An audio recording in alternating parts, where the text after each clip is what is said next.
Hello, welcome back to Automatic Sports. And with the sweep of the Pittsburgh Pirates, I thought it was finally time that we talk about the Phillies and how they've just been doing so much better, basically since the end of April, and why that's happening. As you can see on the screen, I have the Baseball Savant pages up of the regular starting lineup. I also have side by side of their Baseball Savant pages back in early April. And so you can see some of the statistical differences that have been going on, why some guys have been doing better, where guys have gotten better, where guys have gotten worse. Of course, some notable improvements will be Bryce Harper. Bohm, in some ways, is improving. Luzardo. And of course, there will be some new guys on there who we will be talking about. But first and foremost, what happened for the Phillies to be doing so much better? And of course, the first part of it is that the starting pitching has shored up and done so well. Of course, at the start of this run was Jesus Luzardo winning for us against the Giants. But then, of course, Christopher Sanchez on May 5th broke what seemed to be a curse for this season, in that no Philly starter had gone more than 7 innings up to that point. And so with that, Jesus Luzardo sort of brought in, or it's not Jesus Luzardo, excuse me, Christopher Sanchez sort of brought in now most starting pitchers really getting to the 7th inning, getting to the 8th inning, especially in recent times. So, of course, thank you, Christopher Sanchez.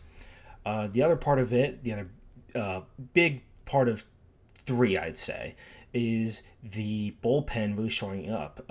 First and foremost, Chase Shugart, which I believe is how you pronounce his name, a guy who I had no idea who he was when I first saw him, but he's been doing great. In terms of walk percentage, he's in the 94th percentile here on Baseball Savant, which means that he does not walk very many guys at all, which when it comes to a relieving pitcher is really detrimental. You really have to keep guys off of the bases, and so not giving up a lot of walks is even better than, you don't need to have guys whiff and chase all the time, as long as you're not giving them anything easy to hit, in which he's middle of the pack in terms of barrel and hard hit, in which a barrel is hitting a certain exit velocity and hard hit is hitting, I believe it is 98 plus exit velocity, but between a certain launch angle, the harder hit, the wider that launch angle window can be. Basically, hitting hard enough to hit a home run, and then as harder you hit, the wider that chance is, right? So that's helping. Shugart has a sinker, which he uses the most, then a cutter, which is interesting because those goes in opposite directions. The sinker going towards right-handed hitters, the cutter going away from right-handed hitters, especially as a righty himself. He has a sweeper going even further away from right-handed hitters. So he has the cutter, which looks one way, and the sweeper, which is going to look very similar, but just move harder. So that makes sense. He's a four-seam fastball, and then he has a changeup. So the changeup is going to be the slower version of the sinker, and the four-seamer he keeps high and inside as well. So good by him. We have Orion Kerkering coming back. So he was injured at the start of the season. Then he started off, if I remember correctly, his first game he did not start off great, but now he's doing very well. He uses a sweeper for the most part, four-seam fastball, sinker, and a splitter, Splitter, I believe, is actually new from him. He came into the league with 3 pitches, and I don't think he has done much in terms of adding a new pitch until now. But you can see among his stats, he is doing great. His hard hit rate isn't wonderful. As you can see, it's 99th percentile. But his exit velos are really low. So when guys hit, they hit it hard, but very rarely do they get that hit. His chase rate is good. His fastball velo is pretty good. All the stats that you really care about in terms of a reliever are great. Obviously, it would help if he could get the whiffs up and the strikeouts up as well, but and also throw less walks. But all that being said, generally he's been doing very well.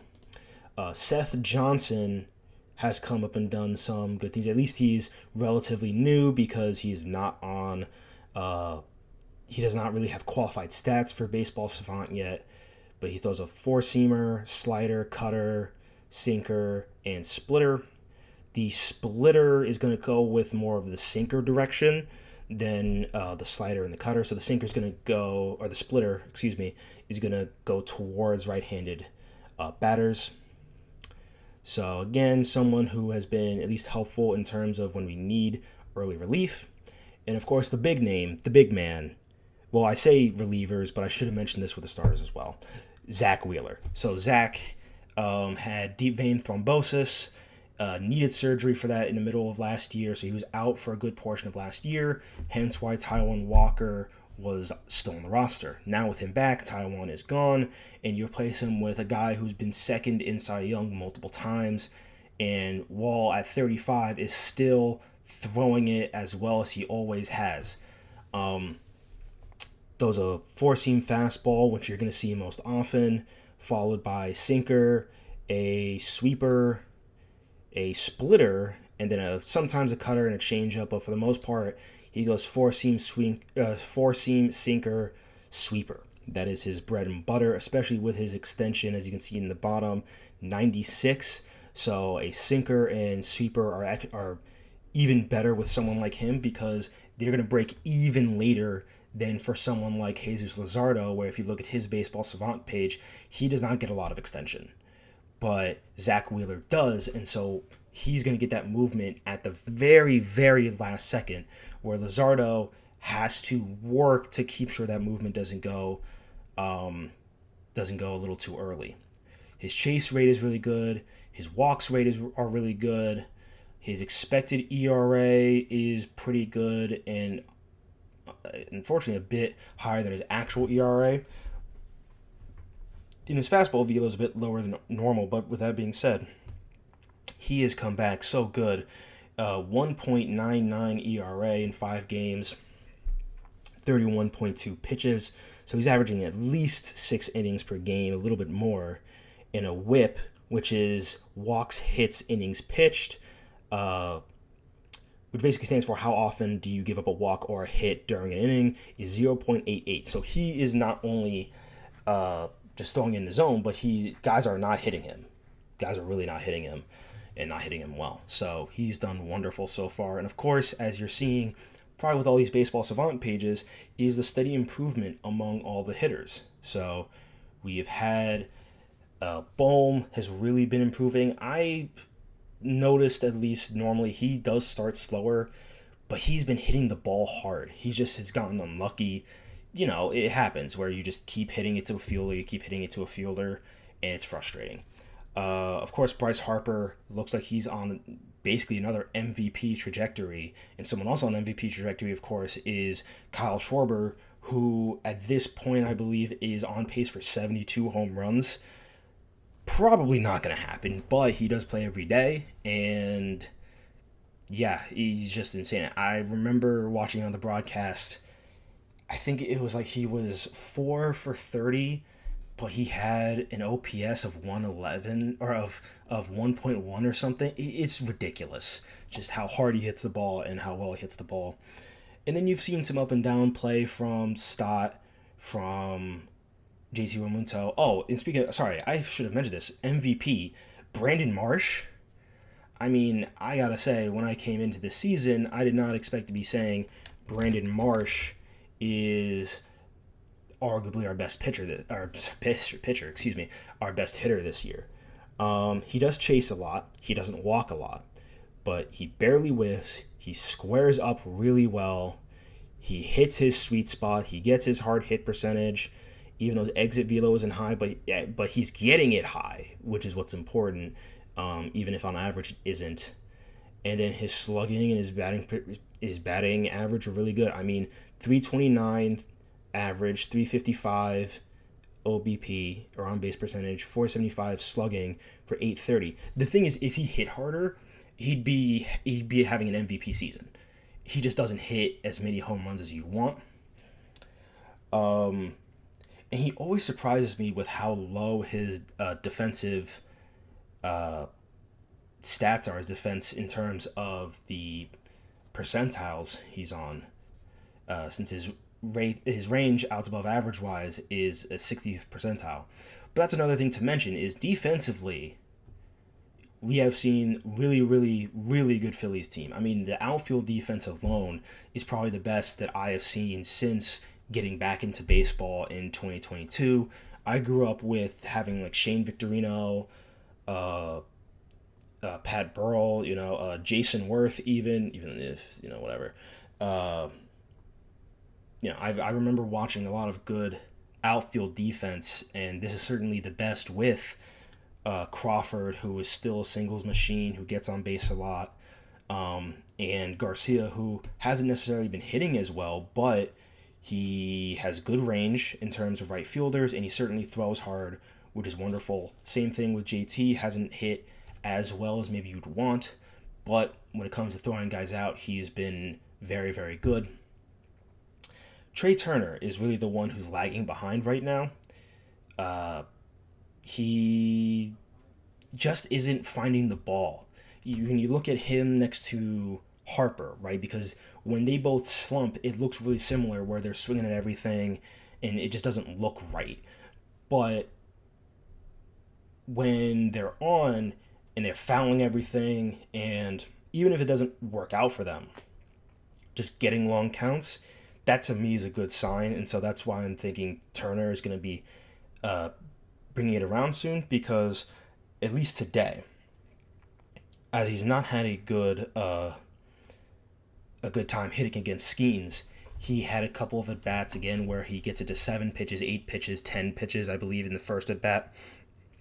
And that's what you want to see from a guy slumping. Even if he doesn't get the hit that he wants, if he's seeing the ball, if he's making any sort of contact, that's better than nothing. And so certainly you can feel Trey Turner's getting better. Garrett Stubbs came up for a little bit. I believe he's still on the 40-day roster. I've said this before, I've never been the biggest fan of Stubbs, but he has done really well defensively. He's hitting better than Marchand, so I have to give it up to him. And hopefully he can continue to do well for us. And I know the clubhouse loves him. So if his energy is helping the guys do better, that's all that matters to me. As long as the team does well, that's what matters. Jose Alvarado, bit up and down, but generally has been very good.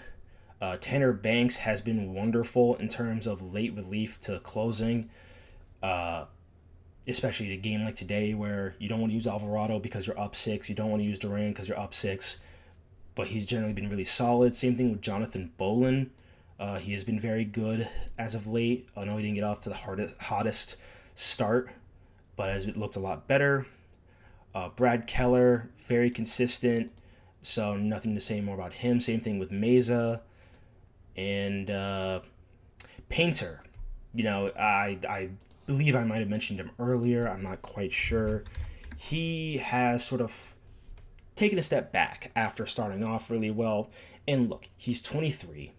He's still figuring out his stuff. He's still figuring out what he needs to do. One thing that concerns me a little bit is that his four-seamer isn't as effective. So his fastball run value is really low. And I'm looking at some of his statistics. I know that he throws upper 90s, right? But it just doesn't seem that the spin rate is coming along with Painter as much as you might want it to. And so with that, you're not getting the rise that you need to blow by guys. Because it's not just about speed. Some guys throw hard, but it's hard meatballs. Whereas Justin Verlander, never the hardest thrower, but his spin rate and the effectiveness of a spin rate was out of this world. And so with that, you're hoping sort of Painter can try to, sort of get to that level, sort of, copy that from Verlander, along with having good movement on everything else. It doesn't seem as though he's having great stuff or great movement on anything yet. But again, he's 23. He's a rookie. He has done pretty well in getting out of some spots. So just got to be patient, let him work into it. And, as a fifth starter, perfectly fine compared to what we've had in the past. Certainly happy to have him. And look, if it doesn't work out come playoff time, you're going to use 4 guys anyway. It's no problem. You can have him come in if someone starts off really badly. If it does work out, then it's going to be really tough to say, do you go with him or Nola? Nola sort of being the, Aaron Nola, I should say, sort of being the other pitcher who has not gone off to as good of a start as, say, Luzardo, Wheeler, and Sanchez. I say not as good of a start. It's not necessarily true. Like, ERA-wise, he's better. And I think whip-wise, he's better as well. If I can double-check here. But I'm pretty sure, yeah, whip-wise, he's better as well. So it's not like he's had a worse start. But Nola has always had these sort of up and down. Oh, excuse me. No, he does have worse of both. I keep looking at the bottom of the Savant stat and not the actual year. There you go.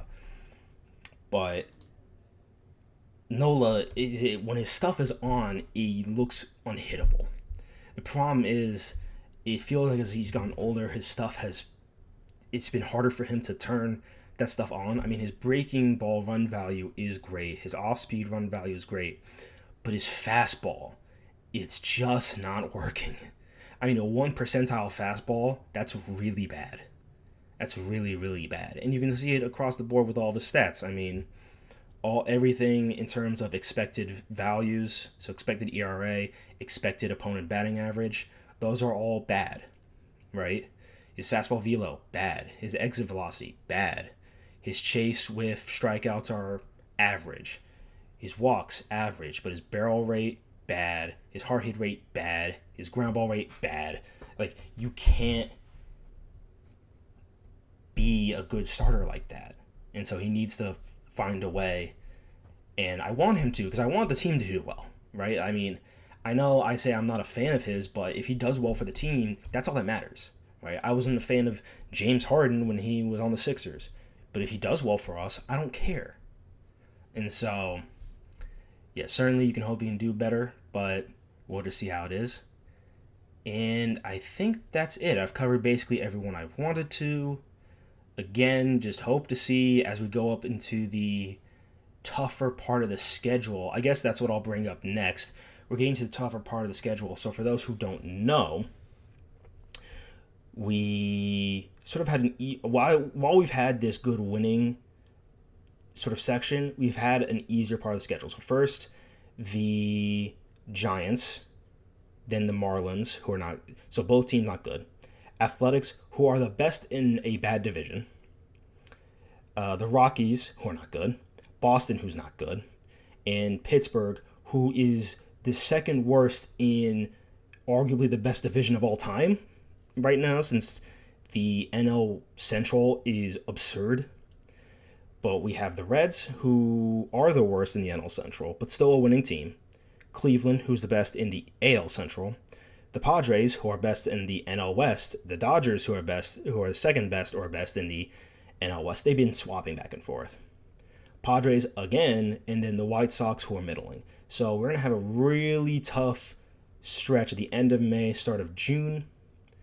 But if what we've seen against Pittsburgh is anything, I mean, it seems like we should do well, especially after that first game being down by so much. Everyone's still having faith that, hey, we're going to come back and we're going to be able to win against a really young but tough Pirates team. You'll love to see that. Yeah, so hopefully can do okay in this stretch. I'm not thinking, oh, we'll win every series. No. If we can go 50-50 in series, I'm going to be happy, especially having the White Sox, Blue Jays, and then Marlins again, and Mets very soon. So, yeah, if you split that, maybe win a series against the Brewers in the middle of June, very happy with that. But that's going to be it for me. Thank you for listening so far. Like and subscribe if you liked and subscribe. Also, I've been working with a friend of mine on some setup stuff. Shout out to my friend Will. helping me with some audio stuff. Let me know if you like how this sounds, especially if you're listening to this, let me know if you think I should tweak anything. With that, I'll let you go. See you next time.